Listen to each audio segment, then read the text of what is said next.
Bonjour, je suis François Luron, je suis chercheur de l'INRA, je travaille sur la station de Corse, l'unité AGAP, amélioration génétique et adaptation des plantes tropicales et méditerranéennes. Et, voilà, et je travaille sur les agrumes.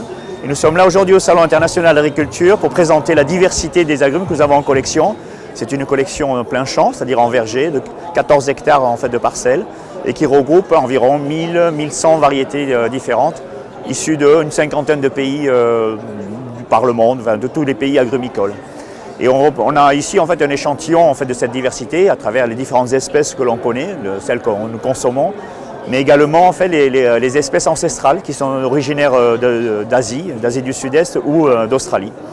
Et c'est environ une cinquantaine de variétés dont on a choisi en fonction de leur couleur, de leur forme et également de leur odeur, et on distribue aussi, on fait découvrir quelques variétés en offrant par exemple une orange sanguine ou une mandarine, la vraie mandarine commune qui est la maman, enfin le parent maternel en fait de la clémentine, etc., etc. Le kumquat parce que c'est aussi un petit fruit qui est très apprécié de tout le monde.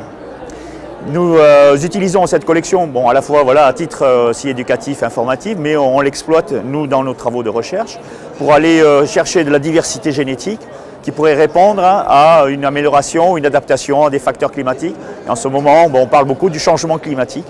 Et la clémentine de Corse, il faut savoir qu'en fait, elle est aussi, elle bénéficie d'une indication géographique protégée, donc c'est une labellisation de la qualité et de la façon de cultiver en fait cet agrume-là.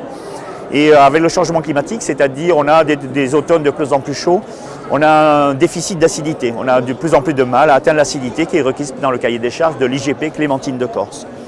Et pour pallier à ce problème-là, on essaye en fait soit de sélectionner des porte-greffes qui sont adaptés, qui sont mieux adaptés et qui donnent un peu plus d'acidité à la clémentine, ou on va également rechercher différentes variétés de clémentine qu'on a dans la collection.